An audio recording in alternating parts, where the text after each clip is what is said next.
Hello, my name is Cheryl Chester, and I am a leadership and development consultant with KardasLarson.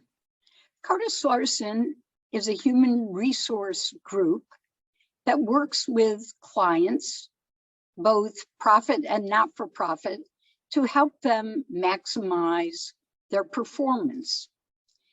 And during this last 2 years of pandemic, the focus of that has really been on trying to adjust to a world that none of us really are familiar with. A great deal of the challenge during this time has been how to keep people engaged and productive, especially in working in a remote situation. And what we have learned very quickly is that the key to that is really communication, knowing how to communicate and when to communicate as a vehicle for keeping people feeling connected with the organization. So that's really the focus of our time together today. So let's take a look at some of the key topics we're going to cover during this session. So we're going to examine the business case for this effective communication and really identify why it's so critical, not only from a business perspective, but also from an employee engagement perspective. And then we're going to dive into a couple of really important elements of effective communication. Next, we're going to give you an opportunity to assess your communication skills and how to make them particularly effective during this time. And then we'll end with reviewing some tips for effective communication. So let's begin by looking at the business case.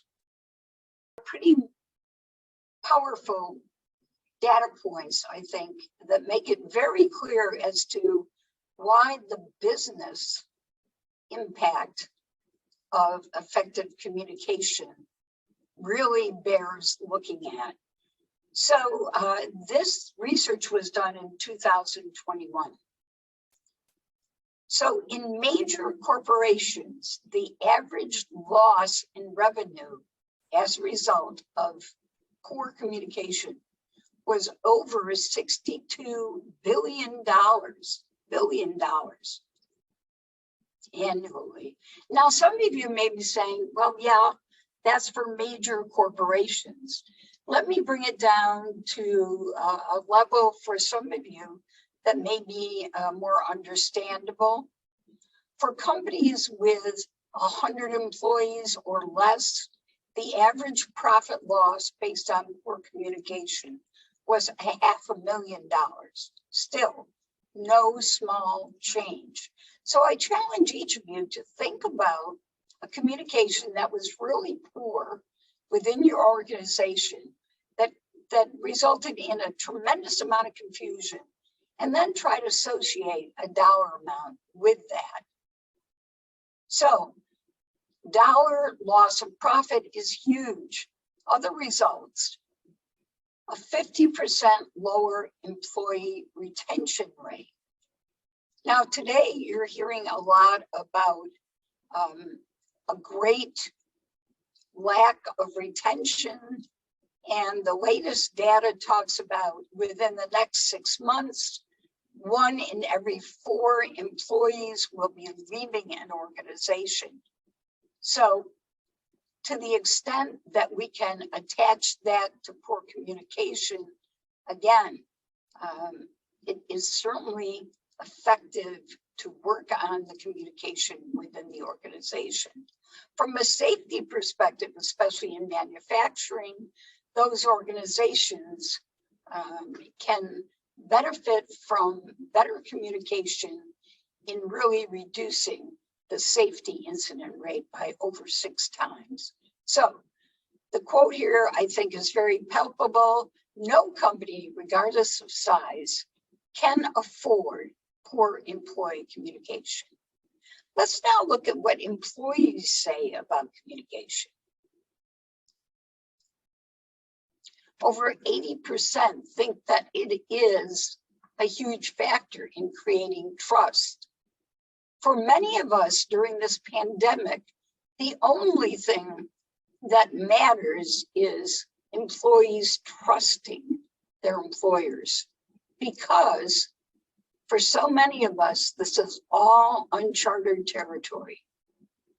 80% of employees talk about poor communication as being the reason for workplace failure. And that certainly plays into the 1 in 4 employees looking to leave a company.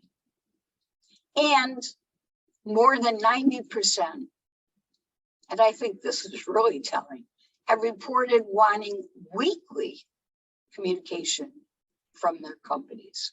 So not only from a dollar perspective, but from a motivational perspective, we can see that communication is really a key motivator in our workplaces today.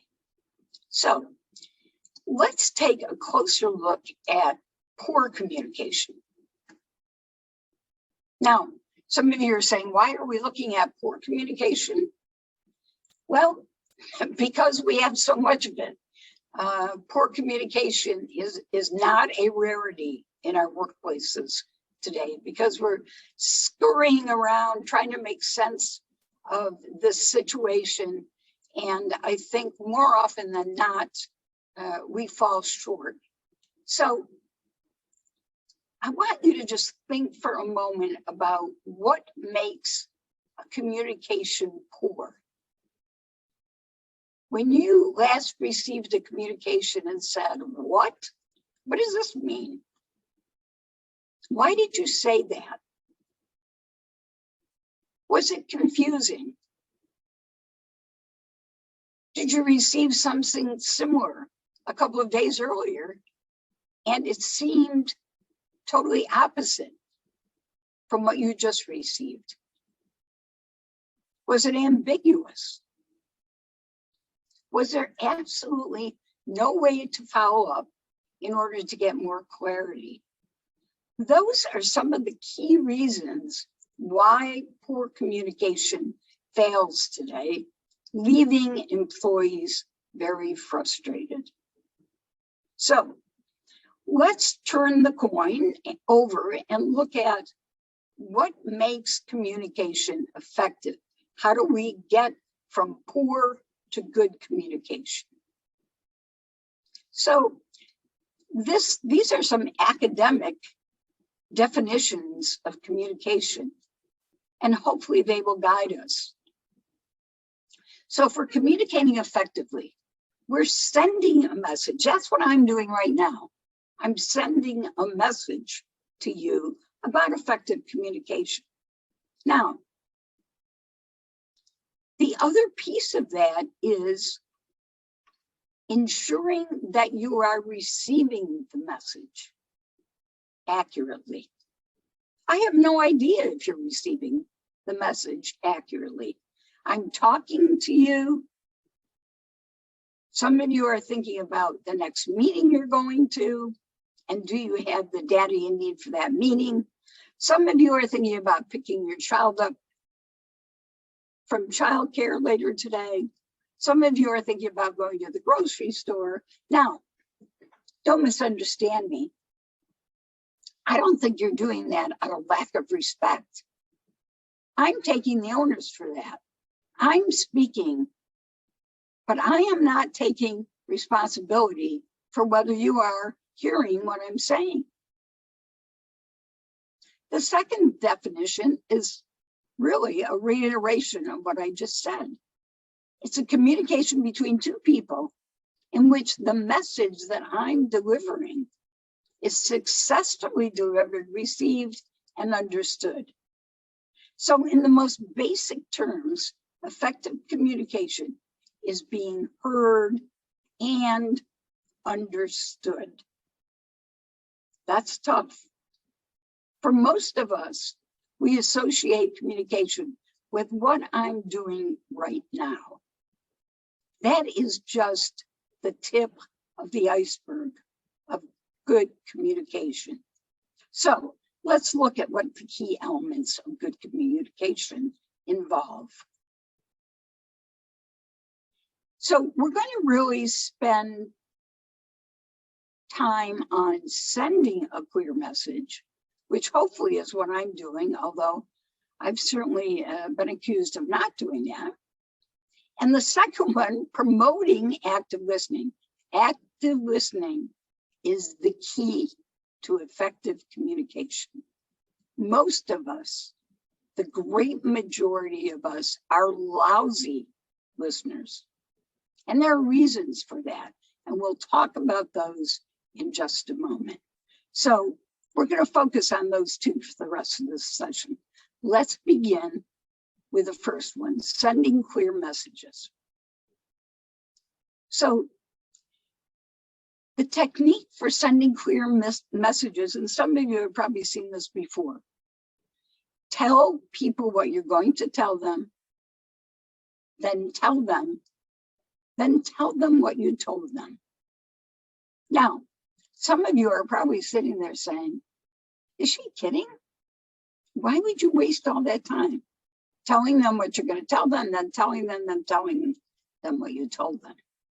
Well, because we are such poor listeners. Yes, that's redundant. But for most of us, it takes that kind of redundancy for us to get the message. Now, a few minutes ago, I gave you the definition of effective communication, and I actually used that technique. I began by saying, it's my giving you a message and then ensuring that you receive it. Then I said, it's my giving you a message and being sure that it's delivered properly. And then I said, it's my giving it and making sure you understand it. So, excuse me, if you're doing it well, it's not going to seem redundant to the listener. And in fact, it will reinforce that the listener has received it.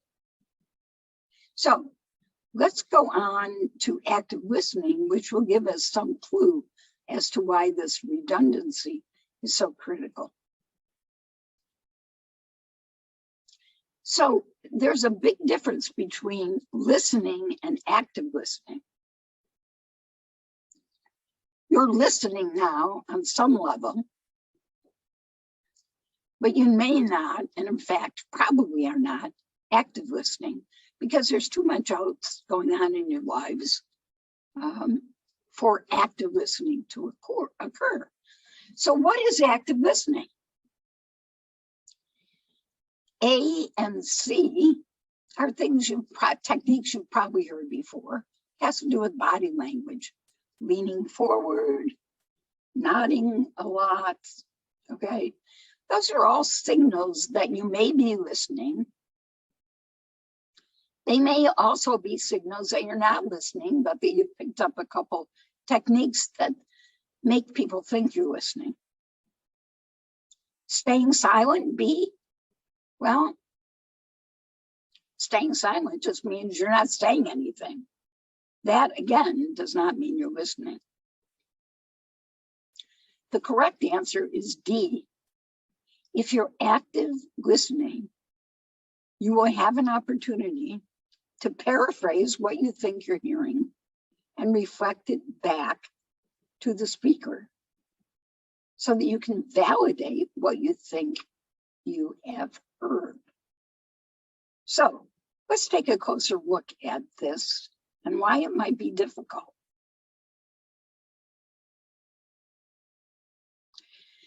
Two-way communication. This is very interesting. We talk on average at a rate of 125 words per minute. Now, people who know me say I talk much faster than that, which often interferes with people listening to me. but on average, we talk at 125 words per minute. On average, we listen at 400 words per minute. So we listen at over 3 times the rate at which someone can speak.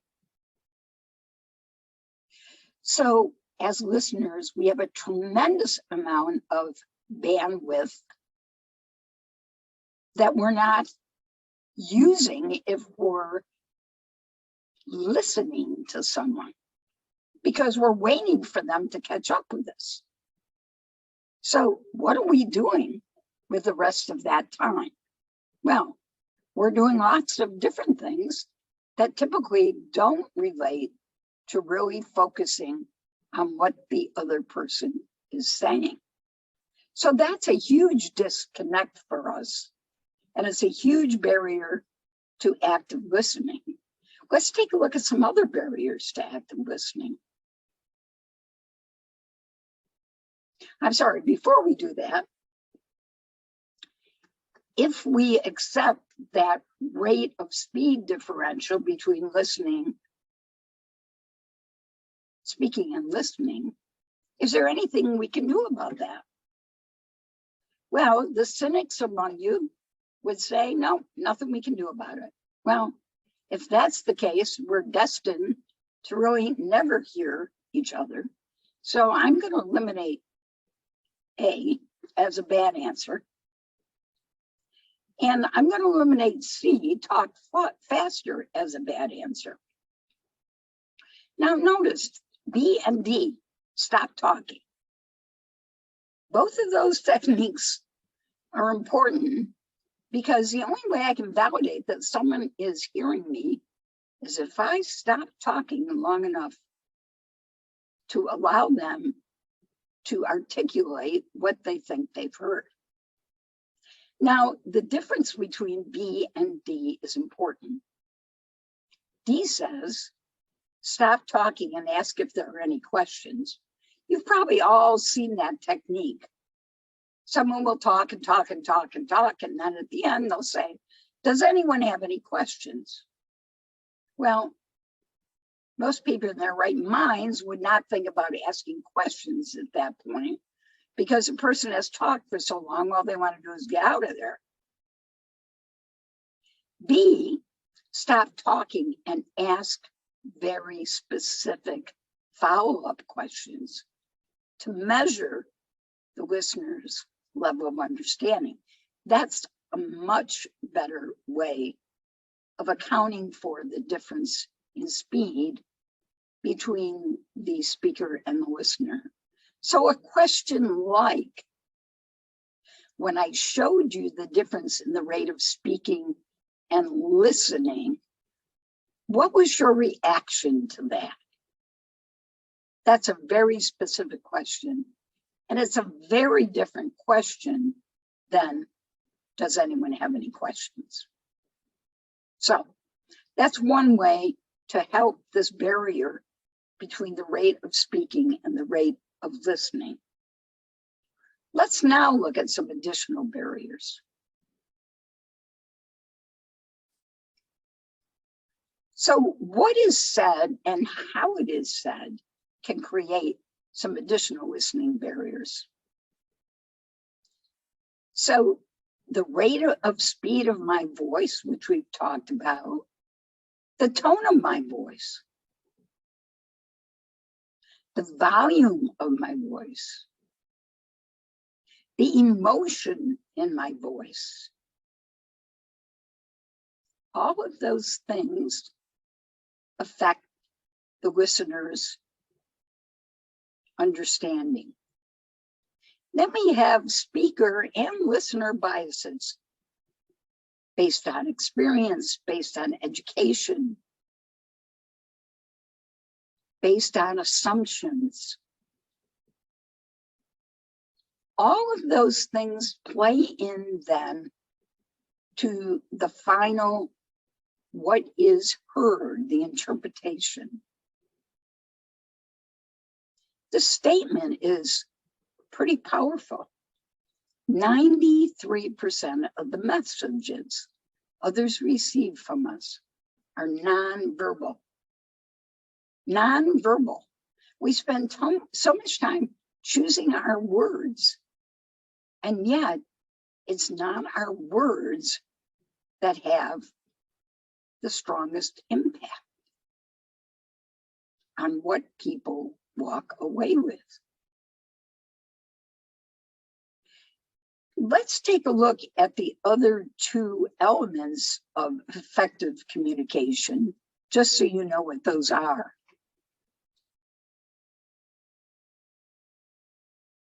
I'm sorry, before we do that, reality check. So we spend 60% of our days listening.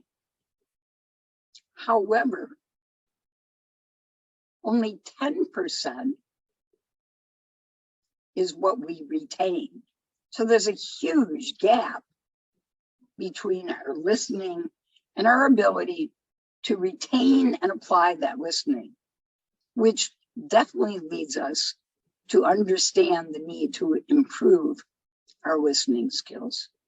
So that's a huge takeaway that hopefully you will begin to impact as you start looking at your own communication skills. Now let's take a look at the other two elements of effective listening. Even though we're not going to spend time on those today, I want to at least close the loop with those. So once we have sent a clear message and applied active listening skills, the last two pieces, applying questioning and giving and receiving feedback, are simply ways of continuing that active listening. So who, what, where, when, how, in order to have a two-way exchange between the listener and the communicator. And then making sure that we have ongoing giving and receiving of feedback so that both parties are on the same page. That completes the communication loop. So I'd like to give you an opportunity to look at 6 basic questions about communication as a way of determining your communication skills right now. So, do you plan your communication or do you shoot from the hip? Do you avoid reacting emotionally or defensively if you don't like what you're hearing? Do you work hard to understand another's point of view rather than planning your rebuttal when they're speaking? Do you encourage others to share their ideas? And do you ask questions to gather and clarify information from others? I want you to look at those.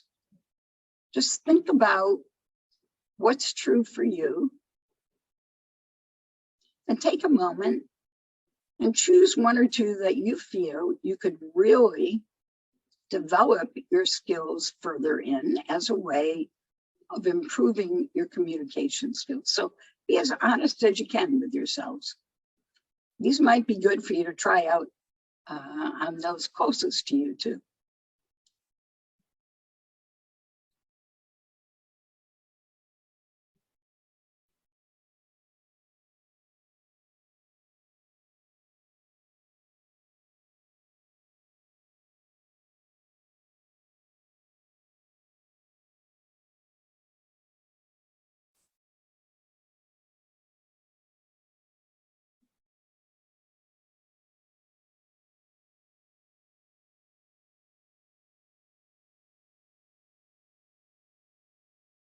Okay, let's now end with some basic tips about communication.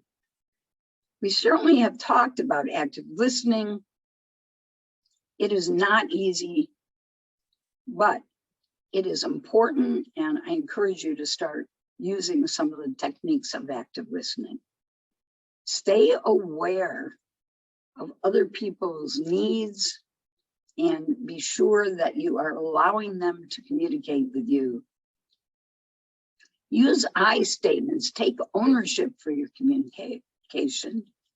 Empathize with others.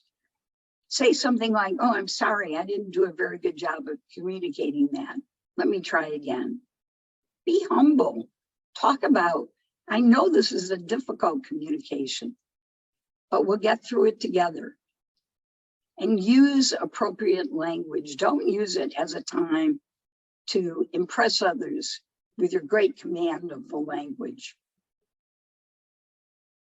If you would like further information on effective communication or more training in this area, which is so critical today, I encourage you to contact KardasLarson. On the next slide, you will see all of our information and you will be able to contact us in any way you would like to. Thank you.